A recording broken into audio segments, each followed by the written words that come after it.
Alright, we are back with another video.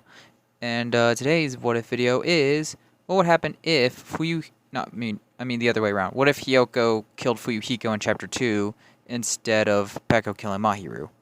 This was a request, forgot who requested this again, and I didn't save the comments, so yeah, you'll probably find the video. You're one of the few who comments on a lot of my videos, so I'm pretty sure you'll find it.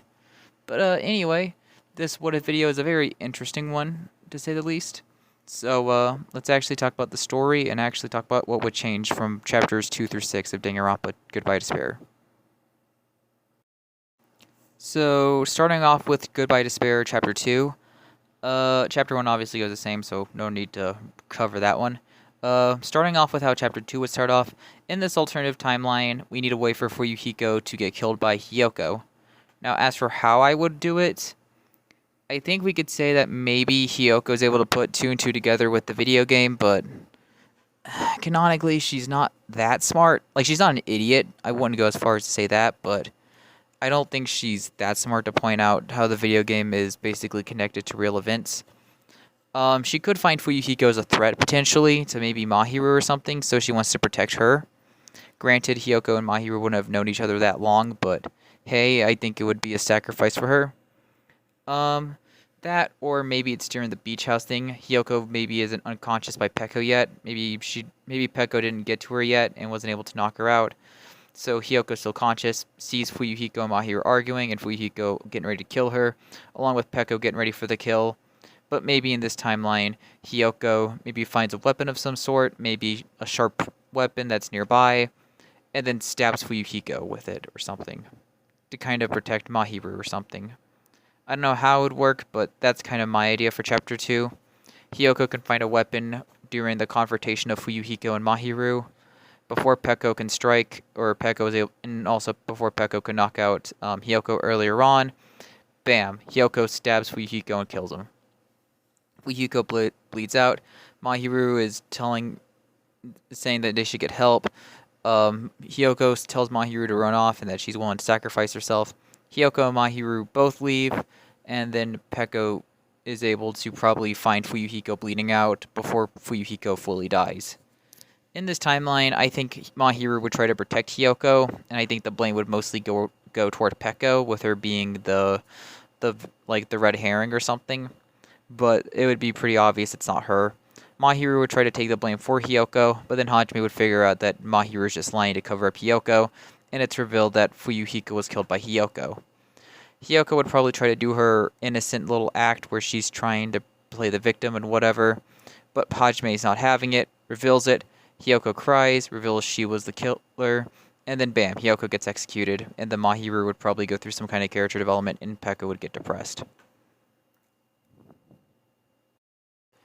Now, regarding chapter 3 in this timeline, it is interesting to see how everything else would go. I don't think too much would change in chapter 3 of Goodbye Despair. For starters, I could see Peko probably just taking the place of slitting her own gut instead, maybe. Even though I don't really know if anyone would do it.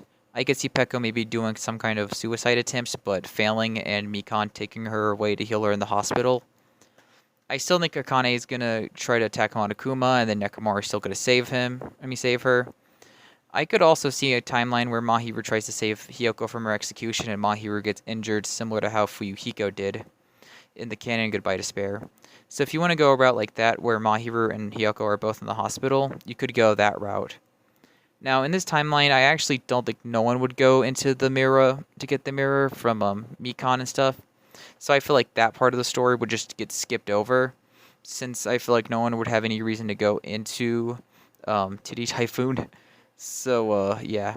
Unfortunately, Mikan still kills Ibuki, and that is going to go the same. But I don't actually think there would be a second victim in this timeline, since no one really has any reason to get the mirror from that place. So Mikan is going to only kill Ibuki in this timeline. Nothing else I can honestly see really changing for chapter 3 in this timeline. Except that I do think Peko would slowly try to get some kind of character arc here, where she learns to be more human. And in the case of Mahiru, I don't really know what her character arc would be. Maybe she just gets past a depression arc or something, or maybe learns to trust other people better, since she does somewhat have trust issues. So it's possible that maybe the death of Hiyoko would cause terrible cause her to have no trust, like her trust issues to become even worse by chapter 3. And that's probably where I would go with it.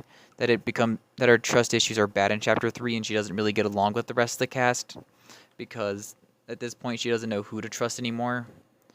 In the case of Peko, I could see her probably going through getting past a depression arc or something.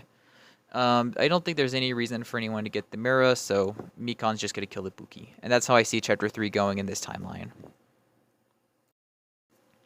Now, going into chapter 4, I don't think too much is gonna change.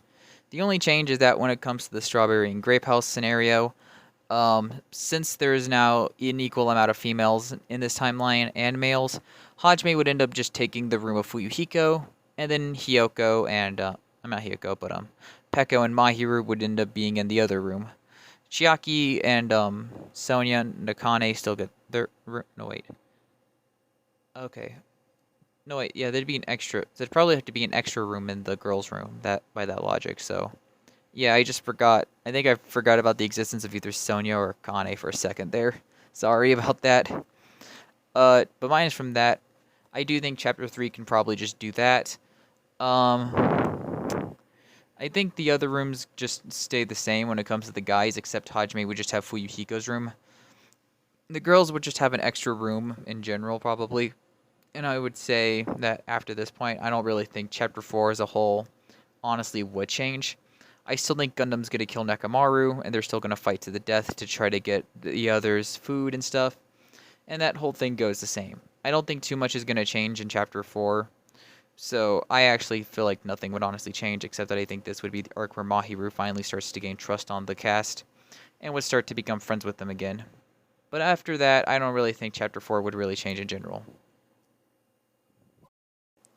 Now, when it comes to Chapter 5, nothing is going to change. This basically was Nagito's chapter, along with Chiaki. So, those two are still the main focus. Fuyuhiko had no real focus in the storyline, so I feel like Mahiru and Peko are also going to have no focus in the storyline as well. I don't really think there's nothing those two would really do to change up the storyline in this timeline, and I feel like Peko and Mahiru's roles are basically just going to go the same. We still basically focus mostly on Nagito's story, along with Chiaki, and I'd say Peko and Mahiru are only just going to be here to help with the trial and crack some jokes, and that's about it. So that's overall how I think Chapter 5 is going to go in this timeline. Nothing really would change. And when it comes to Chapter 6, like Chapter 5, nothing would honestly change. Fuyuhiko's role was basically replaceable by Chapters 5 and 6, and Peko and Mahiru both would just replace that role very easily. I don't think too much would change in Goodbye Despair, though, so there's that. I guess overall, most of the changes would go from Chapters 2 through 4. 5 and 6 don't really change at all. The only change is that you're removing Fuyuhiko for Peko and Mahiru. I don't think no one would die in Chapter 3 in this timeline, hence why I think there would be an extra survivor in this timeline. So, in other words, we still get Hajime, Soda, Akane, and Sonia surviving, but we also get Peko and Mahiru as extra survivors. So we would get a 6 surviving cast, kind of like how Trigger Happy Havoc's surviving cast was. But that's the entire video. Hope you enjoy it. Special thanks to the person who requested this video.